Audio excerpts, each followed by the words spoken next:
Selamat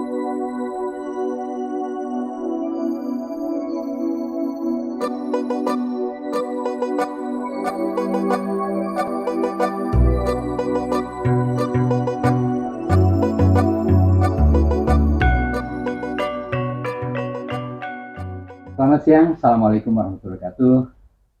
Salam Bestari, saya berdiri di mana berada. Hari ini saya masih berada di Malang. Kebetulan saya main ke satu tempat di Jalan Bintang Dwi.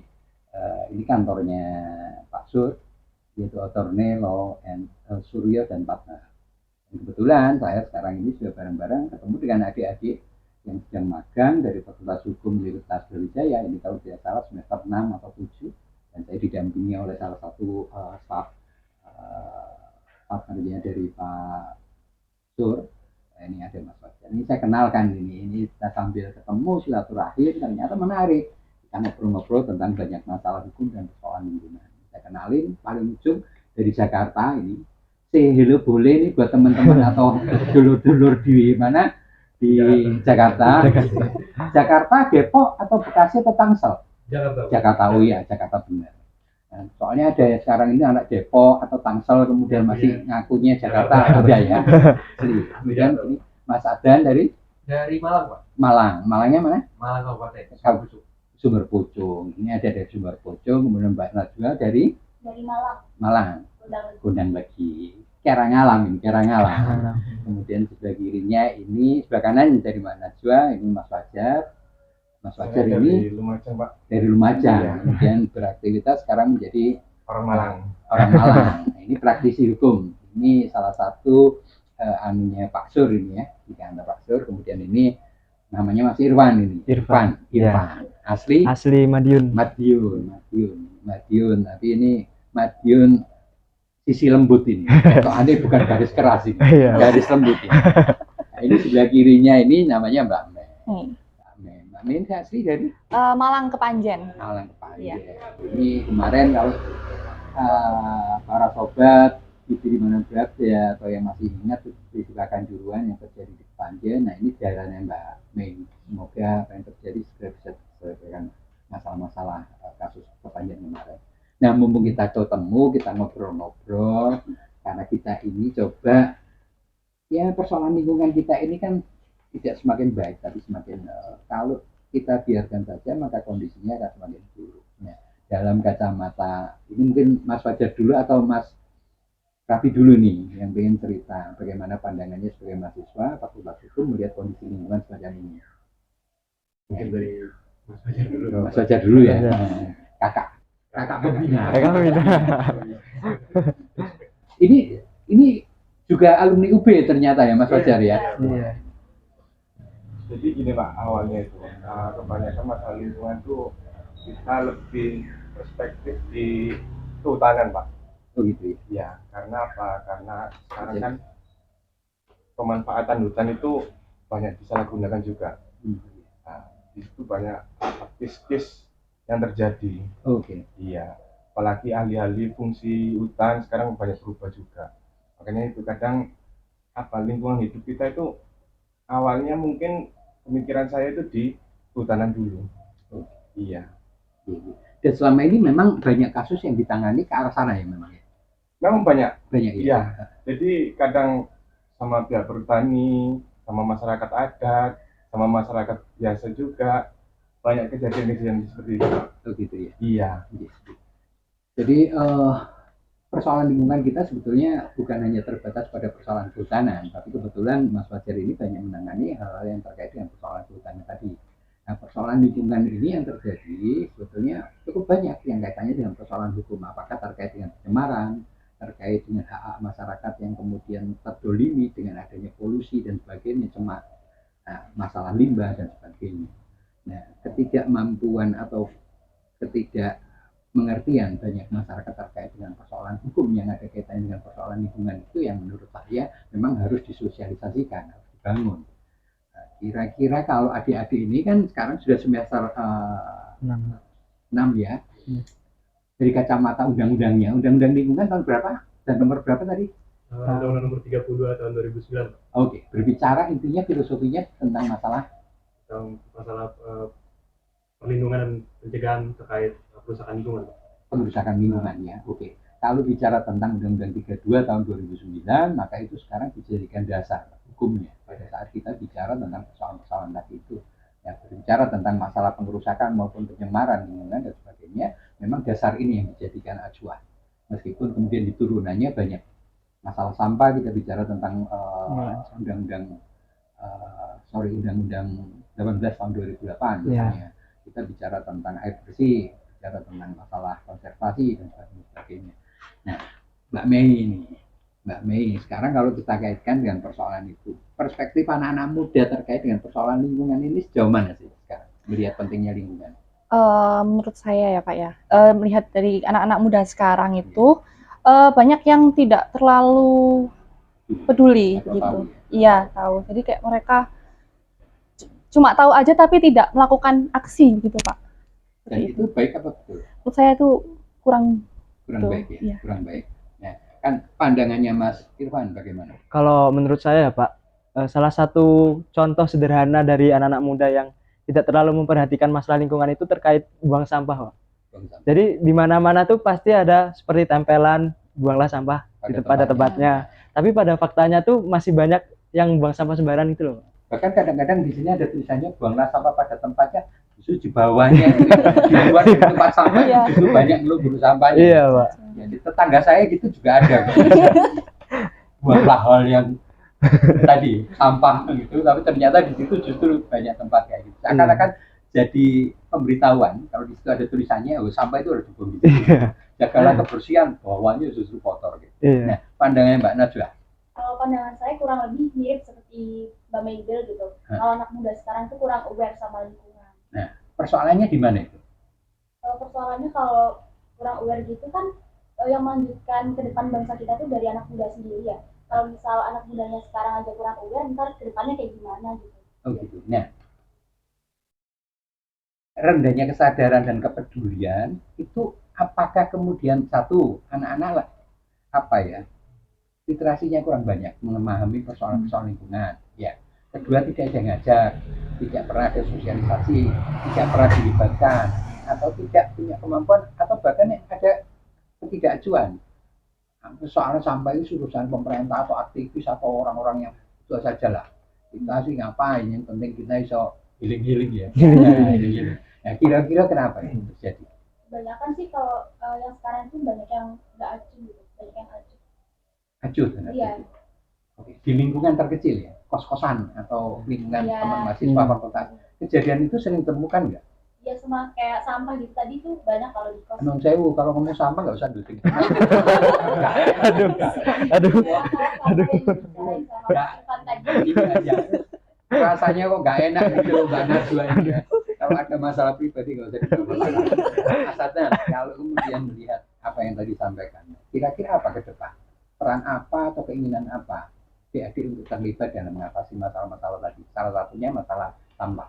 Ya, kalau dari saya sendiri memang poin utamanya adalah balik lagi kesadarannya masing-masing. Karena memang benar saya lihat juga di tahun sekarang ini, di dekat-dekat ini juga kesadaran ini mulai minim dari teman-teman, baik itu yang muda-muda bahkan dari teman-teman SMA, SMP dan lain-lain. Mungkin kalau dari saya alangkah baiknya ada sosialisasi seperti ini. Baik itu dari mulai bahkan dari kecil, dari mulai SD kita harus mulai dilaksanakan lagi terkait dengan kepedulian ya terhadap lingkungan.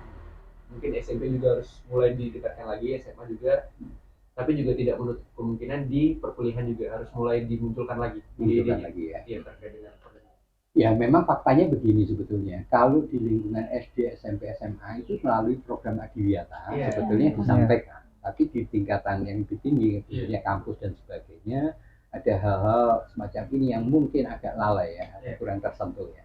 Kecuali ada kegiatan ekstra mahasiswaan yang lain ya, mungkin di UK dan sebagainya itu, di UKM unit kegiatan mahasiswa mungkin ada atau di HIMA gitu ya.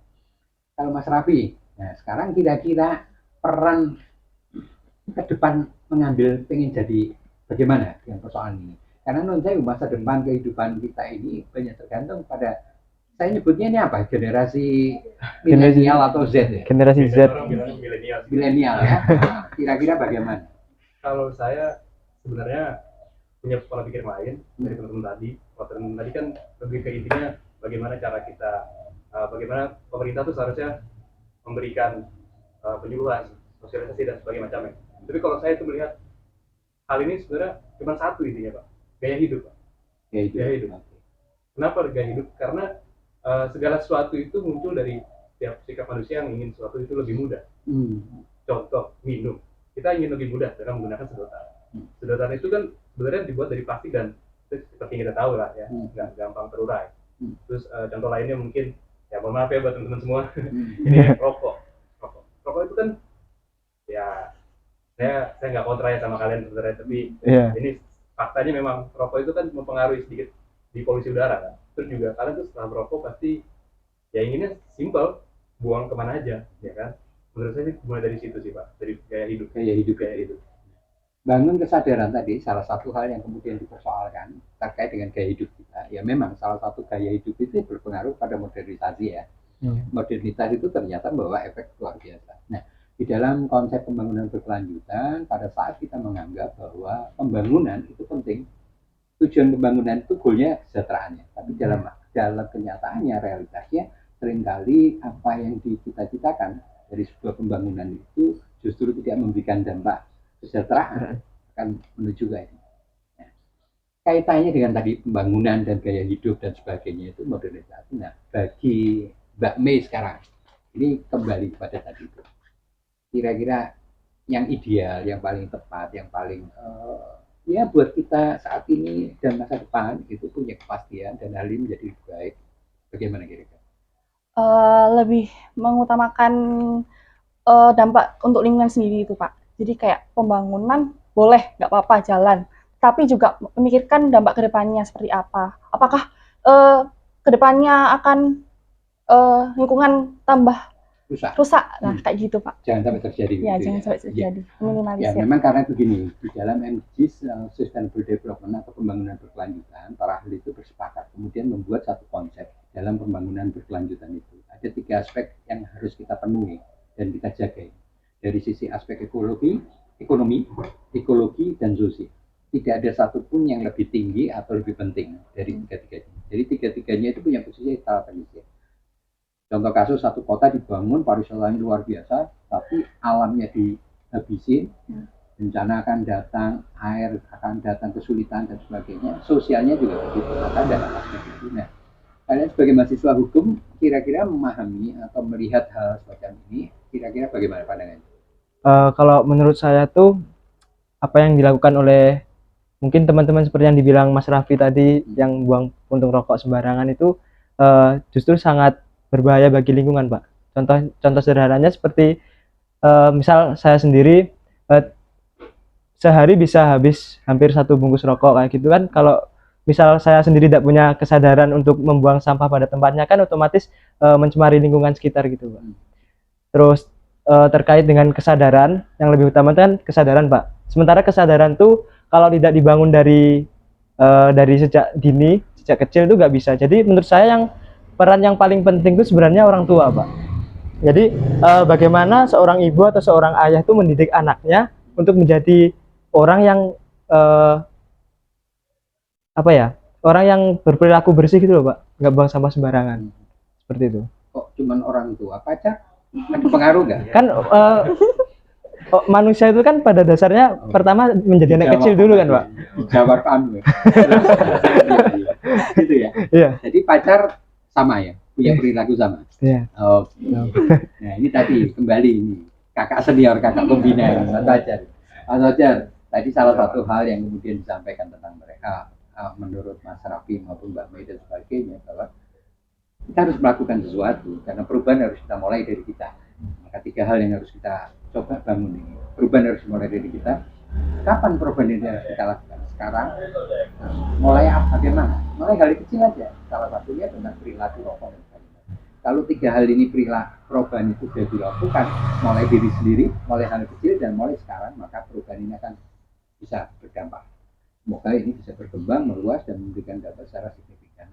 Pandangan Mas Fajar sendiri ya, sebagai praktisi hukum melihat kesenjangan antara persoalan lingkungan dengan upaya masyarakat yang sekarang ini kesenjangannya jauh.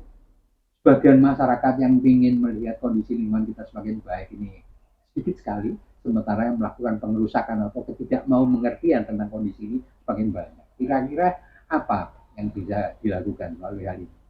Sebenarnya gini Pak, saran saya nih lebih ke aturan-aturan hukumnya juga. Oke. Karena apa? Karena sekarang lebih dimudahi izin-izinnya semuanya. Apalagi mereka-mereka yang tidak pernah melihat ruang terbuka hijaunya.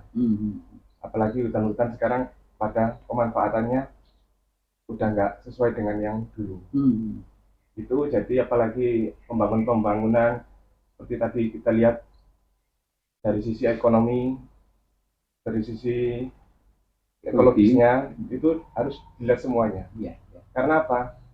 Orang sekarang mudah membangun, tapi kenapa kok nggak dilihat ruang terbuka hijaunya? Nah disitulah makanya lebih diperketat lagi aturan-aturannya. Ini memang kalau kita bicara dari sisi aspek hukum ya, karena Mas Fajar dan adik-adik ini kan sekarang belajar di bidang hukum dan kemudian, nah produk hukum ini salah satu kebijakan, aturan, kepres dan sebagainya. Memang masih banyak lah persoalan-persoalan, kelemahan atau kekurangan dari aspek hukum. Tapi kira-kira kalau kita semua pengen mau bergandengan tangan untuk melihat kondisi lebih baik, saya kira masih banyak kesempatannya. Mbak Najwa, kalau tadi yang yang kita bicara tentang perilaku tadi ya, kira-kira ada nggak kemungkinan Hima di kampus Fakultas Hukum misalnya menginisiasi untuk membangun tadi, bukan aturan yang sifatnya dari kampus ya, dari Hima aja dicoba, kemudian mulai disosialisasikan, kemudian diminta kesadaran para teman-teman di kampus untuk mulai memahami persoalan itu dan mengambil peran. Ada nggak kemungkinan itu? Kemungkinannya sih ada ya. Terus kita juga di Fakultas Hukum sendiri itu sebenarnya juga diajarin ada mata kuliah itu advokasi. Jadi sebenarnya kita sendiri bukan cuma aja, kita per individu itu bisa melakukan advokasi gitu, melakukan sosialisasi, disebarkan melalui media sosial gitu. Secara lebih kan bisa melalui media sosial. Nah, kalau menurut Mas Adnan? Iya, sangat bisa. Karena di Fakultas Hukum sendiri juga kita ada yang namanya lembaga otonom dan juga lembaga semi otonom, yang mana biasanya kita juga menyiapkan program kerja terkait dengan lingkungan hidup. Jadi sangat bisa dilakukan. Nah ini terakhir ini. Ini kan lagi magang. Berapa lama? 30 hari. 30 hari ya. Wah lumayan itu. 30 hari berarti sepertiga kuartal ya. Betul ya? Satu kuartal berapa bulan? 4 bulan. 3 bulan ya. Sepertiga kuartal. Maka sepertiga kuartal berarti 1 bulan. Nah, ini kan di satu law firm yang sudah eksis dan sudah cukup kuat di Kota Malang, yang kebetulan ini saya kenal baik dengan founder dari law firm ini, yang memang punya kepedulian. Karena saya ingat tahun 2000-an pada saat kita kemudian melakukan banyak kegiatan pendidikan, edukasi dan sebagainya pada kelompok-kelompok masyarakat, khususnya anak-anak muda, SD, SMP, SMA, bahkan mahasiswa sudah banyak terlibat. Nah, kalian ini mengambil peran apa nanti ke depan melalui kegiatan magang selama sebulan di kantor Prokom? Nah, setelah ini, apakah ini hanya menjadi tugas rutin aja yang harus diselesaikan? Apakah kemudian melalui di sini punya pencerahan, ingin melakukan sesuatu yang jauh lebih besar? Dari saya dulu. Ya. Kalau dari saya sendiri, sebetulnya memang selain memenuhi tugas, saya sendiri mengambil untuk langsung ke law firm itu karena saya melihat para advokat ini lebih turun langsung ke lapangan, Pak, dan menangani kasusnya tidak hanya pada bidang tertentu, mereka pidana dan perdata semuanya juga mereka ambil. Jadi kalau dari saya sendiri, setelah ini saya akan karena saya turun langsung ke masyarakat, saya akan lebih tahu nantinya bagaimana masyarakat itu menghadapi hukum, bagaimana masyarakat itu bersama dengan advokat menjalankan hukum yang sebagaimana mestinya. Jadi menurut saya nantinya akan mengimplementasikan ilmu tersebut untuk mengetahui bagaimana sih seharusnya hukum itu dalam masyarakat. Memang secara campaign mungkin kita banyak Pak, hukum harusnya begini, hukum itu begini, harusnya begini. Tapi pada nyatanya memang masyarakat kita sadar, tapi apakah mau melakukan itu atau tidak? Itu menurut saya. Jadi ilmu itu pasti berguna nantinya. Alhamdulillah. Mas Abdan, Ya, kalau dari saya sendiri, nun sewu, nanti kembali sebuah pucung dari kepala desa gitu, enggak kan? Amin. Pucung Amin. ya? seberapa Nah, kalau dari saya sendiri sebenarnya selama 6 semester ini kami kan kebanyakan seringnya cuma mendapat untuk di fakultas ya, kami hanya mendapat terkait dengan teorinya saja. teori-teori ya. Ya, jadi sebenarnya benar juga kata Mas Raffi, kita di kantor advokat ini juga kita mencari apa di lapangannya seperti apa. Oke. Apa implementasi yang bisa kita laksanakan nantinya supaya nanti kita bisa berguna juga, tidak cuma di lingkungan keluarga tapi juga di masyarakat. Jadi kesitunya. Pak Najwa, Sama tadi kurang lebih sama ya apa seperti yang disampaikan oleh Mas Adan, kita di kampus dapat teori, jadi kita dapat mengetahui di lapangannya seperti apa. Dengan kita tahu fakta di lapangan seperti apa, gitu, kita bisa mengetahui apa yang dibutuhkan oleh masyarakat. Kalau saya setelah ini apalagi terkait dengan masalah lingkungan, Pak, yang paling sederhana yang akan saya lakukan yaitu saling menyadarkan kepada teman-teman saya, Pak. Nah, kemudian yang kedua, setelah ini kita kasih tahu ke orang lain tuh bahwa kalau mereka itu salah, kita kasih tahu yang benarnya tuh begini. Terus ada aturan hukum tentang lingkungan tuh ada yang kayak gini gitu, Pak. yang jadi pengacara yang kemudian fokus pada persoalan-persoalan sengketa lingkungan, belum ya? Belum kepikiran sih, Belum Pak. kepikiran. Semoga aja. Oke. Terakhir, Mbak Mei. Kalau dari saya karena sama seperti rekan-rekan semuanya, dari awal dapat teori, sekarang gimana pengaplikasiannya seperti itu. Dulu kan pernah dapat hukum lingkungan juga, jadi kayak lebih tahu gitu Pak. Tahu ya? Ya, gitu. Oke. Jadi memang persoalan-persoalan kita ini salah satu persoalan lingkungan tidak semakin kecil, tapi bicara tentang hutan, bicara tentang industri, bicara tentang perubahan tata guna lahan, bicara tentang RT/RW, rencana tata ruang wilayah dan sebagainya. Ini ada kaitannya dengan persoalan hukum. Dan tadi sempat kita ngobrol diskusi bahwa salah satu yang menjadi persoalan tidak banyak teman-teman advokat atau ahli hukum yang kemudian nekuni itu dan belajar secara fokus pada persoalan-persoalan tadi. Saya kira pertemuan ini menyenangkan, banyak hal yang kemudian bisa kita ambil manfaatnya. Tapi sebelum saya tutup ini yang punya kantor ini yang cerita.